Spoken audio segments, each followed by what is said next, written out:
Bien le bonjour, j'espère que tu vas bien. Est-ce que tu penses vraiment qu'on vieillit tous à la même vitesse? J'imagine que tu as déjà vu ces personnes qui ont 40 ans et qui en paraissent 10 de moins, ou alors à l'inverse, ces personnes qui ont 40 ans et qui en paraissent 10 de plus. Si tu es arrivé sur cette vidéo, c'est que tu as peur de vieillir, ou en tout cas, que tu veux vieillir en bonne santé, et je pense que tu as complètement raison, ça sert à rien d'avoir peur de vieillir, on peut rien y faire. Mais sache que tu es au bon endroit pour ça. Je m'appelle Jérémy Menet, je suis diététicien nutritionniste et expert en nutrition depuis 10 ans, et aujourd'hui je vais te donner 5 astuces pour vieillir moins vite grâce au contenu de ton assiette. Et on commence tout de suite. La première astuce, c'est de consommer régulièrement une épice qu'on appelle le curcuma. Le curcuma, c'est une épice orange très présente dans la cuisine.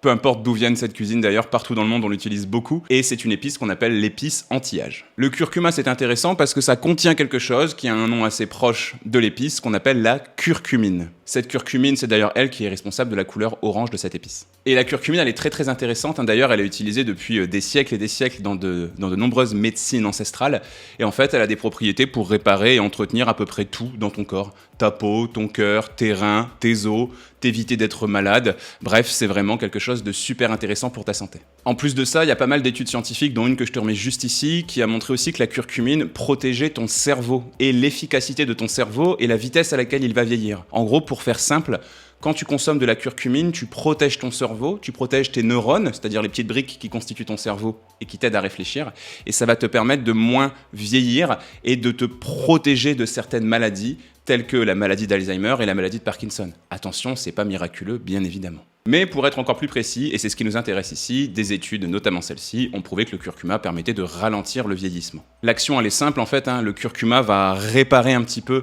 les cellules, c'est-à-dire les briques de ton corps qui commencent à prendre un petit peu d'âge, et ça concrètement, il a été prouvé que ça permet de diminuer les risques d'avoir des maladies au niveau du cœur, mais aussi au niveau du système digestif, particulièrement au niveau du foie. Attention par contre, ça sert à rien de surconsommer du curcuma, le but c'est pas non plus d'en consommer tous les jours à chaque repas, essaye d'en mettre à droite à gauche dans ton alimentation pour donner de la couleur et pour donner de la saveur à tes plats. Et puis à côté de ça, t'hésites pas à varier ton alimentation avec d'autres épices et aromates du quotidien, que ce soit du poivre, du cumin ou encore du piment. Deuxième habitude anti-âge, consommer des fruits et légumes de couleur violette. Si tu regardes bien autour de toi, tu vas te rendre compte que les végétaux, mais aussi les fleurs, de couleur bleue et violette, même rosée un petit peu d'une certaine manière, sont les plus rares dans la nature. Au niveau des fruits et légumes, si je te demande de me citer des fruits et des légumes de couleur verte, de couleur orange, de couleur rouge, tu devrais pouvoir m'en balancer quand même quelques exemples assez rapidement. Mais si je te demande de me citer 10 fruits et légumes violets, et que je demande la même chose à ton voisin, et encore à une autre personne, il y a des grandes chances que tout le monde cite les 10 mêmes variétés, parce que ce sont des choses relativement rares. Tu as peut-être déjà entendu parler d'un mot qu'on appelle un pigment. Tu sais peut-être que la couleur de notre peau vient des pigments de notre peau. Tu sais peut-être que certains tableaux sont faits avec des pigments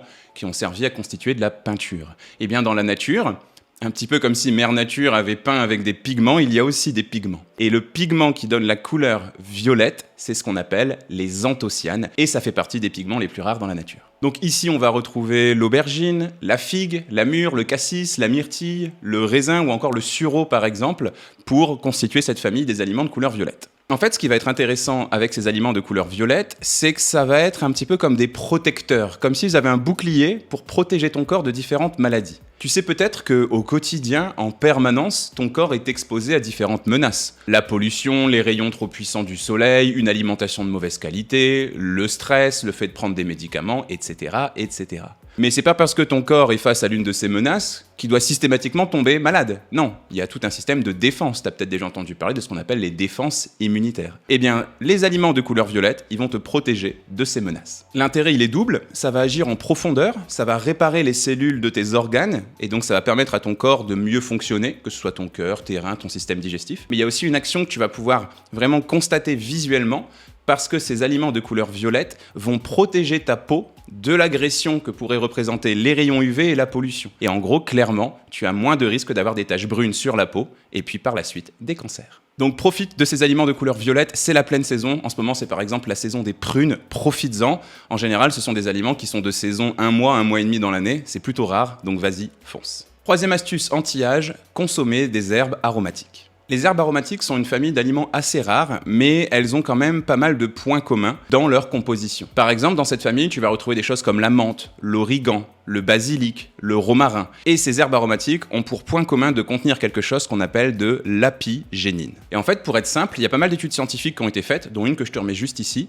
et il a été prouvé que consommer souvent cette apigénine, ça va ralentir le vieillissement de ton corps. Et le constat qui est fait, c'est que ça diminue nettement les risques de contracter certains cancers, notamment des cancers digestifs, c'est-à-dire les cancers de l'intestin particulièrement, mais aussi les cancers de la peau. En parallèle de ça, l'un des signes qui prouve que tu vieillis et qu'on voit extérieurement, c'est le maintien de ta peau. Forcément, plus on prend de l'âge, plus la peau se ride et plus la peau commence à tomber. Si tu suis un petit peu mes vidéos, je t'ai déjà parlé à plusieurs reprises de quelque chose qu'on appelle le collagène. N'aie pas peur, c'est tout simple. Le collagène, c'est des espèces de bandes élastiques qu'on retrouve dans ta peau et qui lui donnent son maintien, son soutien. Quand quelqu'un fait un lifting, hop, il mime un peu l'action du collagène d'une certaine manière. Avec l'âge, tout comme un élastique sur lequel on aurait un peu trop tiré, ce collagène fait moins bien son travail et la peau commence à tomber. Eh bien, il est prouvé que les molécules qu'on va retrouver dans les herbes aromatiques ralentissent ce processus et vont renforcer ce fameux collagène, ce qui fait que finalement, il va mieux assurer l'élasticité de tes tissus et particulièrement de ta peau, et donc forcément, tu vieillis moins vite, en tout cas en apparence. Ici, pour être concret, je te conseille de consommer des herbes aromatiques à tous les repas, au moins midi et soir. Essaye de varier le plus possible. Et ce que tu peux faire, c'est même en mettre sur les repas sucrés, notamment en utilisant des choses comme du romarin ou de la menthe. Ça fonctionne super bien. Quatrième astuce, consommer des protéines antirides. Alors avant d'aller un peu plus loin, qu'est-ce que c'est qu'une protéine ? Tu sais peut-être que quand tu manges des aliments, tu vas les mâcher et tu vas les digérer. Et le but, c'est un peu de casser ces aliments en toutes les briques qui les composent. Un peu comme si tu mangeais un gros Lego et que ton système digestif cassait ça en plein de pièces de Lego. Et ensuite, ton corps va reprendre ces pièces de Lego pour aller construire des choses dans ton organisme avec. Eh bien, quand tu manges certains aliments, notamment la viande, le poisson ou les œufs, tu vas retrouver à l'intérieur des briques de Lego qu'on appelle les protéines. Et lorsqu'on les mange, notre corps va les utiliser pour différentes fonctions, notamment construire et entretenir notre peau, mais aussi nos muscles. Et ici, dans la logique de vieillissement, c'est intéressant pour deux raisons. Premièrement, le collagène dont je te parlais il y a quelques secondes, cette bande élastique de maintien, c'est une protéine. Donc je ne vais pas te refaire le topo, tu imagines bien que pour le réparer, le fabriquer et l'entretenir, il va falloir que tu consommes ces fameuses protéines dans ton alimentation. Mais le deuxième pilier, c'est que le maintien de ta peau ne repose pas uniquement sur ces fameux tissus qu'on appelle le collagène. Ça dépend aussi de ce qu'il y a derrière, en fait. Ça dépend aussi de à quel point tu as une structure musculaire qui tient la route. Si tu as des muscles qui sont efficaces, qui sont bien tendus, qui ont du tonus, comme on dit, eh ben ils vont être plaqués. Mais si tu as des muscles qui sont tout mous, qui manquent de tonus, ils vont pendouiller. Et quelle est la brique qui constitue nos muscles ? Je viens de te le dire, les protéines. Donc forcément, te prendre la tête à avoir toujours cette idée en tête, l'idée précise et concrète, c'est qu'il faut que tu manges souvent des protéines. Et c'est pas parce que tu prends de l'âge qu'il faut que tu diminues ta consommation de protéines, comme malheureusement, je le vois depuis des années en consultation. Donc ici, viande, poisson, œufs, mais aussi certains produits laitiers vont être les meilleures sources de protéines. Moi, ce que je vais te conseiller, c'est de mettre des protéines matin, petit déjeuner, midi, déjeuner et soir au dîner. Et ici, n'hésite pas à bien varier. Tu varies entre les viandes rouges, tu varies avec les poissons, poissons gras, poissons qui ne sont pas gras, les coquillages, les crustacés, la viande blanche, mais aussi les œufs, qui sont selon moi l'une des meilleures sources de protéines qui existent. Tu peux aussi manger un petit peu de protéines grâce aux produits laitiers, notamment si le matin au petit déjeuner, tu as du mal à manger salé, et notamment si tu veux varier un petit peu tes desserts. Et puis, il n'y a pas que les protéines animales, il n'y a pas que des protéines dans la viande, le poisson et les œufs, tu en as aussi dans des aliments d'origine végétale, dans des plantes, qu'on appelle les féculents complets, le riz complet, le quinoa, mais aussi les légumineuses telles que les lentilles, les pois et les haricots secs. Cinquième et dernière astuce anti-âge, mange des oignons.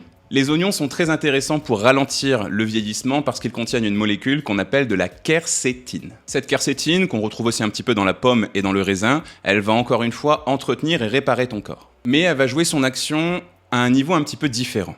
Je ne vais pas rentrer trop dans le détail, mais il faut bien que tu comprennes que quand tu manges des aliments, par exemple du sucre, on te dit que ça apporte de l'énergie, d'accord ?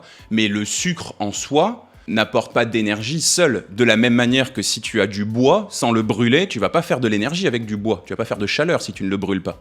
Eh bien, le sucre que tu manges, il faut le brûler d'une certaine manière. Eh bien, dans notre corps, on a des espèces de petites centrales microscopiques qui brûlent ce sucre d'une certaine manière. Calmez-vous les bac+3 en biochimie, je sais bien que je fais des raccourcis. Et qui fabriquent cette énergie. On les appelle les mitochondries, et c'est grâce à elles qu'on a plus ou moins d'énergie au quotidien. Et bien la quercétine qu'on retrouve dans l'oignon, c'est ici qu'elle joue son action protectrice. Elle va permettre à ton corps d'avoir plus d'énergie au quotidien, et donc que tu te sentes en pleine forme, d'avoir plus de vitalité. Et ça c'est intéressant parce que depuis le début de la vidéo, on parle de la peau qui ne vieillit pas, on parle aussi de la protection des maladies, mais pour moi bien vieillir, c'est aussi ne pas tourner au ralenti et avoir assez de vitalité, notamment pour pouvoir suivre ses petits-enfants. Donc ici, c'est pas bien compliqué. Ce que je vais te conseiller, c'est de faire de l'oignon, tout comme l'ail et l'échalote d'ailleurs, une habitude à mettre à droite dans tes plats. Moi, je fais vraiment ça depuis des années. C'est un réflexe en fait. Dès que je mets une poêle sur le feu et que je mets un peu d'huile d'olive au fond, tout de suite, j'attaque un oignon, j'attaque une échalote, j'attaque de l'ail. Je pense que c'est vraiment une habitude santé toute simple et en plus plutôt gourmande que tu peux adopter dès aujourd'hui. Si tu veux en savoir plus sur comment manger équilibré pour ne pas être malade et bien vieillir, n'hésite pas à passer sur le site lenutriscope.fr. Tu y trouveras des programmes pour les hommes, pour les femmes et pour les femmes ménopausées, dont le but est de t'apprendre à manger équilibré pas à pas, à ton rythme, et sans jamais avoir à parler de régime ou de compléments alimentaires. Si la vidéo t'a plu, je t'invite à me laisser un petit like et à me le dire en commentaire. Tu peux aussi t'abonner à la chaîne si c'est pas encore fait. Moi je te retrouve ici 2 fois par semaine et tous les jours sur mes autres réseaux sociaux. Salut!